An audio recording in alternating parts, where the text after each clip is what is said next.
ವಿದ್ಯಾರ್ಥಿಗಳೇ, ತರಗತಿ 4 ವಿಷಯ ಕನ್ನಡ ಪಾಠ 17 ಕಾಡಿನಲ್ಲೊಂದು ಸ್ಪರ್ಧೆ. ಇದರ ಹಿಂದಿನ ತರಗತಿಯಲ್ಲಿ ಈ ಪಾಠದ ಸಾರಾಂಶವನ್ನು ನಾವು ನೋಡ್ತಾ ಇದ್ವಿ. ಈ ದಿನ ಮುಂದುವರೆದ ಭಾಗದ ಬಗ್ಗೆ ತಿಳಿಯೋಣ. ಹಿಂದಿನ ತರಗತಿಯಲ್ಲಿ ನಾವು ಯಾವ ಪಾಠವನ್ನು ಮಾಡಿದ್ವಿ? ಕಾಡಿನಲ್ಲೊಂದು ಸ್ಪರ್ಧೆ.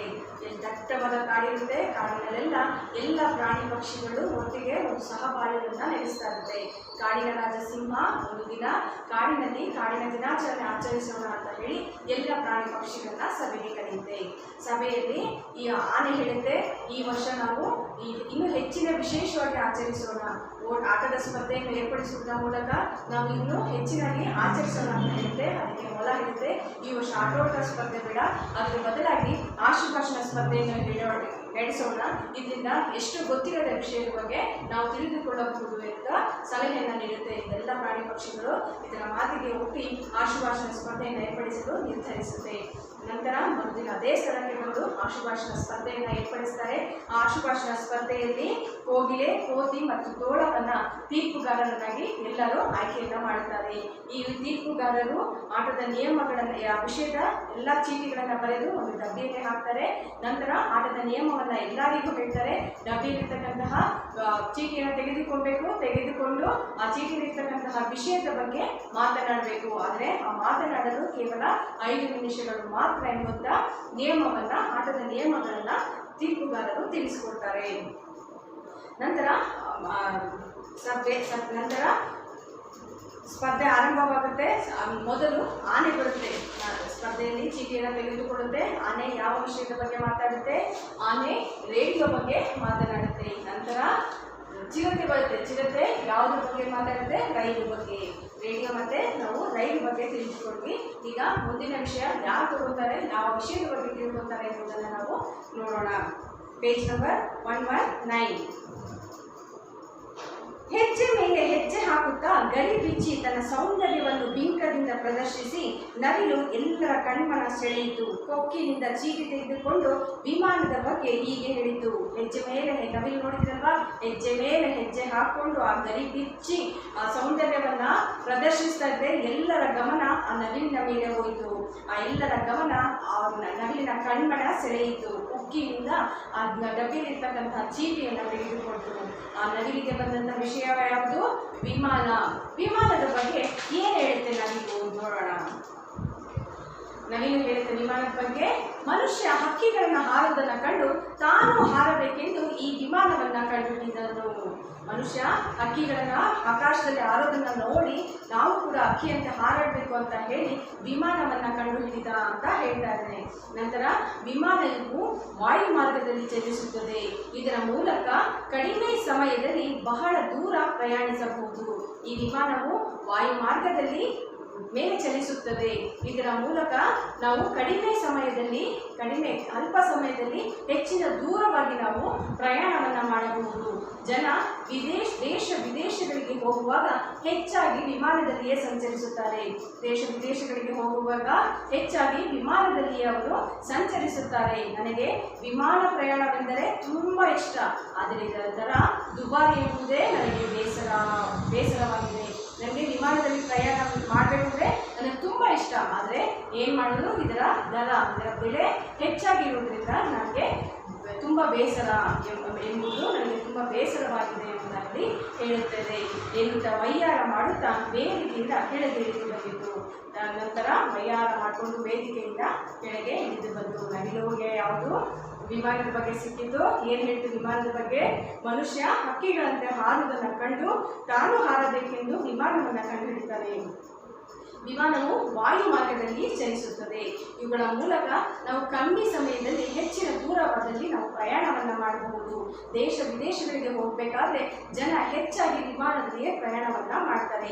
ನನಗೂ ಕೂಡ ವಿಮಾನದಲ್ಲಿ ಪ್ರಯಾಣ ಮಾಡೋದ್ರಲ್ಲಿ ತುಂಬ ಇಷ್ಟ. ಆದರೆ ಏನು ಮಾಡೋದು, ಅದರ ಬೆಲೆ ಹೆಚ್ಚಾಗಿರುವುದರಿಂದ ನಾನು ವಿಮಾನದಲ್ಲಿ ಪ್ರಯಾಣ ಮಾಡೋದಕ್ಕೆ ಕಷ್ಟ. ಅದೊಂದೇ ನನಗೆ ಬೇಸರದ ವಿಷಯ ಅಂತ ಹೇಳಿ ವಯ್ಯಾರ ಮಾಡಿಕೊಂಡು ವೇದಿಕೆಯಿಂದ ಕೆಳಗಿಳಿಯಿತು. ನಂತರ ಯಾವುದು ಕುಣಿಯುತ್ತಾ ಬಂದ ಕರಡಿಯು ಸಭಿಕರಿಗೆಲ್ಲ ಕೈ ಮುಗಿದು ಒಂದು ಚೀಟಿಯನ್ನು ಎತ್ತಿಕೊಂಡಿತು. ನಂತರ ಕರಡಿ ಕುಣ್ಕೊಂಡು ಬಂದು ಎಲ್ಲರಿಗೂ ಸಭೆಯಲ್ಲಿ ಇರ್ತಕ್ಕಂಥ ಎಲ್ಲರಿಗೂ ಕೈ ಮುಗಿದು ನಮಸ್ಕರಿಸುತ್ತಾ ಒಂದು ಚೀಟಿಯನ್ನು ತೆಗೆದುಕೊಳ್ಳುತ್ತೆ. ಕರಡಿಗೆ ಯಾವ ವಿಷಯ ಸಿಕ್ಕಿತ್ತು? ನನಗೆ ಸಿಕ್ಕ ವಿಷಯ ಹಿಮಾಲಯ. ಇದು ಅತ್ಯಂತ ಎತ್ತರವಾದ ಪರ್ವತ, ಭಾರತದ ಉತ್ತರ ಭಾಗದಲ್ಲಿದ್ದು ಹಿಮದಿಂದ ಕೂಡಿದೆ. ಕರಡಿಗೆ ನನಗೆ ಸಿಕ್ಕಂತಹ ವಿಷಯ ಹಿಮಾಲಯ. ನಾನು ಹಿಮಾಲಯದ ಬಗ್ಗೆ ಏನು ಹೇಳುತ್ತೆ? ಇದು ಅತ್ಯಂತ ಎತ್ತರವಾದ ಪರ್ವತ. ಹಿಮಾಲಯ ಏನು? ಅತ್ಯಂತ ಎತ್ತರವಾದ ಪರ್ವತವಾಗಿದೆ. ಭಾರತದ ಉತ್ತರ ಭಾಗದಲ್ಲಿದ್ದು ಹಿಮದಿಂದ ಕೂಡಿದೆ. ಇದು ಭಾರತದ ಉತ್ತರ ಭಾಗದಲ್ಲಿದೆ ಹಾಗೂ ಇದು ಹಿಮದಿಂದ ಕೂಡಿದೆ. ಶತ್ರುಗಳು ನಮ್ಮ ದೇಶಕ್ಕೆ ಬರದಂತೆ ಇದು ತಡೆದಿದೆ. ಇಲ್ಲಿ ಹುಟ್ಟುವ ಗಂಗಾ, ಯಮುನಾ, ಬ್ರಹ್ಮಪುತ್ರ ನದಿಗಳು ಸದಾ ತುಂಬಿ ಹರಿಯುತ್ತವೆ. ಅಷ್ಟೇ ಅಲ್ಲದೆ ನಮ್ಮ ದೇಶಕ್ಕೆ ಬರದಂತೆ ಶತ್ರುಗಳು ನಮ್ಮ ದೇಶಕ್ಕೆ ಬರದಂತೆ ಇದು ಈ ಪರ್ವತ ತಡೆದು ನಿಂತಿದೆ. ಇಲ್ಲಿ ಹುಟ್ಟುವಂತಹ ಗಂಗಾ, ಯಮುನಾ, ಬ್ರಹ್ಮಪುತ್ರ ನದಿಗಳು ಸದಾ ತುಂಬಿ ಹರಿಯುತ್ತವೆ ಅಂತ ಹೇಳುತ್ತೆ. ನಂತರ ತೀರ್ಪುಗಾರರಾಗಿರ್ತಕ್ಕಂತಹ ಕೋತಿಯು ಕರಡಿ ಮಹಾರಾಯರೇ, ನಿಮ್ಮ ಸಮಯ ಮುಗಿಯಿತು ಎಂದು ಎಚ್ಚರಿಸಿತು. ತೀರ್ಪುಗಾರರು ಎಷ್ಟಿನ ಸಮಯ ಕೊಟ್ಟಿದ್ರು? ಕೇವಲ 5 ನಿಮಿಷಗಳು ಒಂದು ವಿಷಯದ ಬಗ್ಗೆ ಮಾತಾಡೋದಕ್ಕೆ ಕೊಟ್ಟಿದ್ರಲ್ವಾ? ಹಾಗೆ ತೀರ್ಪುಗಾರರಾಗಿರ್ತಕ್ಕಂತಹ ಕೋತಿ ಕರಡಿ ಮಹಾರಾಯರೇ, ನಿಮ್ಮ ಸಮಯ ಮುಗಿಯಿತು ಅಂತ ಹೇಳಿ ಆ ಸಮಯವನ್ನ ಎಚ್ಚರಿಸುತ್ತದೆ. ಸರಸರನೆ ಇದಿಷ್ಟು ಕರಡಿಗೆ ಬಂದಂಥ ವಿಷಯ ಯಾವುದು? ಹಿಮಾಲಯ ಅತ್ಯಂತ ಎತ್ತರವಾಗಿರ್ತಕ್ಕಂತಹ ಪರ್ವತ. ಇದು ಭಾರತದ ಉತ್ತರ ಭಾಗದಲ್ಲಿದೆ ಹಾಗೂ ಶತ್ರುಗಳನ್ನು ನಮ್ಮ ದೇಶಕ್ಕೆ ಬರದಂತೆ ಇದು ತಡೆದು ನಿಂತಿದೆ. ಅಷ್ಟೇ ಅಲ್ಲದೆ ಇಲ್ಲಿ ಹುಟ್ಟುವಂತಹ ಗಂಗಾ, ಯಮುನಾ, ಬ್ರಹ್ಮಪುತ್ರ ನದಿಗಳು ಸದಾ ತುಂಬಿ ಹರಿಯುತ್ತವೆ ಅಂತ ಹೇಳಿ ಕರಡಿ ಪರ್ವತದ ಬಗ್ಗೆ ಹೇಳಿತು. ನಂತರ ಸರಸರನೆ ಹರಿಯುತ್ತಾ ಹಾವೊಂದು ಬಂದಿತು. ಹೆಡೆ ಬಿಚ್ಚಿ ಎನ್ನುತ್ತಾ ಎಲ್ಲರನ್ನು ಆಕರ್ಷಿಸಿತು. ಬಗ್ಗಿ ತಾನೊಂದು ಚೀಟಿಯನ್ನು ತೆಗೆದುಕೊಂಡು ಸುರುಳಿ ಬಿಚ್ಚಿತು. ಸರಸರನೆ ಹಾವು ಹೇಗೆ ಬರುತ್ತೆ? ಸರಸರನೆ ಹಿಂಗೆ ಹರ್ಕೊಂಡು ಬರುತ್ತಲ್ಲ, ಹರ್ಕೊಂಡು ಬಂದು ಎಡೆ ಎತ್ತಿದ ತಕ್ಷಣ ಅಂತ ಸೌಂಡ್ ಮಾಡಿದ ತಕ್ಷಣ ಎಲ್ಲರ ಗಮನ, ಕೂತಿರೋರೆಲ್ಲ ಎಲ್ಲರ ಗಮನ ಹಾವು ಕಡೆ ನೋಡಲು ಪ್ರಾರಂಭಿಸಿತು. ಅದೆಲ್ಲರನ್ನ ಗಮನವನ್ನು ಸೆಳೆಯಿತು. ತಾನೊಂದು ಕೂಡ ಅದು ಬಂದು ಚೀಟಿಯನ್ನು ತೆಗೆದುಕೊಂಡು ಸುತ್ತಕೊಂಡಿರುತ್ತಲ್ವ ಆ ಸೊಂಡಿಲನ್ನು ಬಿಚ್ಚಿತು. ಹಾವಿಗೆ ಯಾವ ವಿಷಯ ಬಂದಿದೆ? ಬ್ಯಾಂಕ್. ಹಾವಿಗೆ ಬಂದಂಥ ವಿಷಯ ಯಾವುದು? ಬ್ಯಾಂಕ್ ವಿಷಯ ನನಗೆ ಸಿಕ್ಕಿದೆ. ಎಲ್ಲರೂ ಬ್ಯಾಂಕಿನಲ್ಲಿ ಹಣದ ವ್ಯವಹಾರ ಮಾಡುತ್ತೇವೆ. ನನಗೆ ವಿಷಯ ಸಿಕ್ಕಿರೋದು ಯಾವ ವಿಷಯ? ಬ್ಯಾಂಕ್ ಬಗ್ಗೆ. ಬ್ಯಾಂಕ್ ಅಂದ ತಕ್ಷಣ ನಮ್ಗೆ ಏನು ಬರುತ್ತೆ? ಹಣವನ್ನು ನಾವು ಹಣದ ವ್ಯವಹಾರ ಮಾಡುವುದಕ್ಕೆ ಏನು ಹೇಳ್ತೀವಿ? ಬ್ಯಾಂಕ್ ಅಲ್ವಾ? ಬ್ಯಾಂಕಲ್ಲಿ ಹಣದ ವ್ಯವಹಾರವನ್ನು ನಾವು ಮಾಡ್ತೇವೆ. ಹನಿ ಹನಿ ಗೂಡಿದರೆ ಹಳ್ಳ, ತೆನೆ ತೆನೆ ಗೂಡಿದರೆ ಬಳ್ಳ ಎಂಬಂತೆ ಉಳಿತಾಯ ಮಾಡಬೇಕು. ಹನಿಯನ್ನು ಚಿಕ್ಕದಾಗಿ ನಾವು ಸೇರಿಸಿದ್ರೆ ಅದು ದೊಡ್ಡದಾಗಿ ನಮಗೆ ಸಿಗುತ್ತೆ ಅನ್ನೋದಕ್ಕೆ ಎಂಬಂತೆ ನಾವು ಉಳಿತಾಯವನ್ನು ಸೇವಿಂಗ್ಸನ್ನು ನಾವು ಮಾಡಬೇಕು ಅಂತ ಹೇಳ್ತಾ ಇದೆ. ಹಣ ಇರಿಸಲು ಬೇಕಾದ ತೆಗೆದುಕೊಳ್ಳಲು ಈಗ ಉತ್ತಮ ವ್ಯವಸ್ಥೆಯನ್ನು ಈ ಬ್ಯಾಂಕಿನಲ್ಲಿಯೂ ಮಾಡಿದ್ದಾರೆ. ಹಣವನ್ನು ನಮಗೆ ಬ್ಯಾಂಕಿನಲ್ಲಿ ಹಾಕಲು ಹಾಗೂ ನಮಗೆ ಬೇಕಾದ ತೆಗೆದುಕೊಳ್ಳಲು ಕೂಡ ಬ್ಯಾಂಕು ಕೂಡ ಒಳ್ಳೆಯ ಉತ್ತಮ ವ್ಯವಸ್ಥೆಯನ್ನು ಈಗ ಎಲ್ಲ ಜನರಿಗೂ ಕೂಡ ಮಾಡಿದೆ. ನಮ್ಮ ಖಾತೆಯಲ್ಲಿರುವ ಹಣವನ್ನು ಅವಶ್ಯಕತೆ ಇದ್ದಾಗಲೆಲ್ಲ ಬ್ಯಾಂಕಿನಿಂದ ಅಥವಾ ATM ಮೂಲಕ ತೆಗೆದುಕೊಳ್ಳಬಹುದು.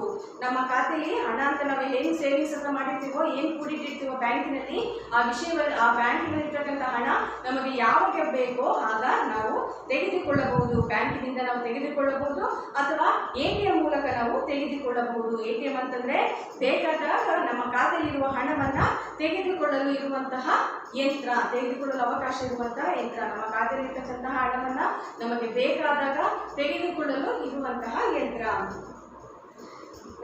ನಮಗೆ ಬೇಕಾದ ಹಣವನ್ನು ATM ಮೂಲಕ ಅಥವಾ ಬ್ಯಾಂಕ್ಗಳ ಮೂಲಕ ನಾವು ತೆಗೆದುಕೊಳ್ಳಬಹುದು.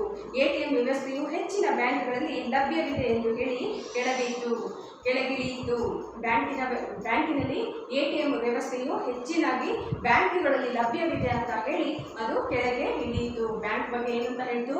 ಬ್ಯಾಂಕ್ ವಿಷಯ ನಮಗೆ ಸಿಕ್ಕಿದೆ. ಎಲ್ಲರೂ ಬ್ಯಾಂಕಿನಲ್ಲಿ ಹಣದ ವ್ಯವಹಾರವನ್ನು ಮಾಡ್ತಾರೆ. ಹನಿ ಹನಿ ಕೂಡಿದರೆ ಹಳ್ಳ ಹಾಗೂ ತೆನೆ ತೆನೆ ಕೂಡಿದರೆ ಬಳ್ಳ ಎಂಬಂತೆ ಎಲ್ಲರೂ ಹಣವನ್ನು ಉಳಿತಾಯ ಮಾಡಬೇಕು. ಹಣ ಇಡಲು ಮತ್ತು ನಮಗೆ ಬೇಕಾದ ತೆಗೆದುಕೊಳ್ಳಲು ಇರುವಂತಹ ಉತ್ತಮವಾದ ವ್ಯವಸ್ಥೆ ಅಂದರೆ ಅದು ಬ್ಯಾಂಕ್. ನಮ್ಮ ಖಾತೆಯಲ್ಲಿರ್ತಕ್ಕಂಥ ಹಣವನ್ನು ಕೂಡ ನಾವು ನಮಗೆ ಬೇಕಾದಾಗ ತೆಗೆದುಕೊಳ್ಳಲು ಬ್ಯಾಂಕಿನಲ್ಲಿ ಬ್ಯಾಂಕಿನಲ್ಲಿ ವ್ಯವಸ್ಥೆಯನ್ನು ಮಾಡಿದ್ದಾರೆ. ನಮ್ಮ ಖಾತೆಯಲ್ಲಿರ್ತಕ್ಕಂಥ ಹಣವನ್ನು ಅವಶ್ಯಕತೆ ಇದ್ದಾಗ ಬ್ಯಾಂಕ್ಗಳ ಮೂಲಕ ಇಲ್ಲವೇ ATM ಮುಖಾಂತರ ನಾವು ತೆಗೆದುಕೊಳ್ಳಬಹುದು. ಈಗ ATM ವ್ಯವಸ್ಥೆ ಇದೆ, ಹೆಚ್ಚಾಗಿ ಬ್ಯಾಂಕಿನಲ್ಲಿ ಲಭ್ಯವಿದೆ. ಎಲ್ಲ ಬ್ಯಾಂಕುಗಳಲ್ಲಿ ಹೆಚ್ಚಾಗಿ ATM ವ್ಯವಸ್ಥೆ ಲಭ್ಯವಿದೆ. ನೋಡಿರ್ತೀರಲ್ವ, ATM ಕಾರ್ಡ್ ಮೂಲಕ ನಾವೆಲ್ಲ ಹಣವನ್ನು ತೆಗೆದುಕೊಳ್ಳೋದು. ಎಲ್ಲ ನೋಡಿ ATM ಇರುತ್ತೆ. ನಾವು ಕಾರ್ಡ್ಗಳ ಮೂಲಕ ನಮಗೆ ಬೇಕಾದ ನಮ್ಮ ಖಾತೆಯಲ್ಲಿರ್ತಕ್ಕಂಥ ಹಣವನ್ನು ನಾವು ತೆಗೆದುಕೊಳ್ಳಬಹುದು ಅಂತ ಹೇಳಿ ಬ್ಯಾಂಕ್ ಬಗ್ಗೆ ಹೇಳಿ ಹಾವು ಕೆಳಗಿಳಿಯಿತು. ರೆಕ್ಕೆ ಬಿಚ್ಚಿ ಹಾರುತ್ತಾ ಕೆಂಪು ಮೂತಿಯ ಗಿಳಿಯು ಕೊಕ್ಕಿನಿಂದ ಚೀಟಿಯನ್ನು ಹೆಕ್ಕಿತ್ತು. ಮುದ್ದು ಮುದ್ದಾಗಿ ಹೀಗೆ ಮಾತಾಡಿತು. ರೆಕ್ಕೆಯನ್ನು ಬಡ್ಕೊಂಡು ಹಾರಾಡ್ಕೊಂಡು ಬಂದಂತಹ ಕೆಂಪು ಮೂತಿಯ ಗಿಳಿ ಬರುತ್ತೆ, ಕೊಕ್ಕಿನಿಂದ ಚೀಟಿಯನ್ನು ಎತ್ಕೊಂಡು ಮುದ್ದು ಮುದ್ದಾಗಿ ಮಾತಾಡೋಕ್ಕೆ ಶುರು ಮಾಡಿತು. ಯಾವ ವಿಷಯದ ಬಗ್ಗೆ? ಇಲ್ಲಿ ಹೇಳಿದೆ, ರೋಗಿ ಬಯಸಿದ್ದು ಹಾಲು ಅನ್ನ, ವೈದ್ಯರು ಹೇಳಿದ್ದು ಹಾಲು ಅನ್ನ ಎಂಬಂತೆ ನನಗೆ ಮೊಬೈಲ್ ವಿಷಯ ಬಂದಿದೆ. ನನಗೂ ಈ ವಿಷಯದ ಬಗ್ಗೆ ಬಂದರೆ ನನಗೆ ಖುಷಿ ಇರುತ್ತೆ, ನನಗೆ ಹೇಳ್ಬೋದು ಚೆನ್ನಾಗಿ ಅಂತ ಅನ್ಕೊತಾ ಇದ್ದೆ. ರೋಗಿ ಬಯಸಿದ್ದು ಹಾಲು ಅನ್ನ, ವೈದ್ಯರು ಕೂಡ ಹೇಳಿದ್ದು ಹಾಲು ಅನ್ನ ಎಂಬಂತೆ ನನಗೆ ಇಷ್ಟಪಟ್ಟಂಥ ವಿಷಯನೇ ಬಂದಿದೆ. ಅದೇ ಯಾವ ವಿಷಯ? ಮೊಬೈಲ್. ಈಗ ಎಲ್ಲರ ಕೈಯಲ್ಲಿ ಇರುವುದು ಮೊಬೈಲ್. ಈಗ ಯಾರ ಕೈಯಲ್ಲಿ ನೋಡಿದ್ರು ಏನು ಕಾಣುತ್ತೆ? ಮೊಬೈಲ್ ಕಾಣುತ್ತೆ. LKG ಮಗುವಿಂದ B.Ed ಓದೋಂಥ ಹುಡುಗರ ಹತ್ರ ಎಲ್ಲರ ಹತ್ರ ಏನಿರುತ್ತೆ? ಮೊಬೈಲ್. ಎಲ್ಲರ ಕೈಯಲ್ಲೂ ಮೊಬೈಲ್ ಇದ್ದೇ ಇರುತ್ತೆ ಅಲ್ವಾ? ಇದರ ಮೂಲಕ ಜಗತ್ತಿನ ಮೂಲೆಯ ಜನರು ವಿಚಾರ ವಿನಿಮಯ ಮಾಡಿಕೊಳ್ಳಬಹುದು.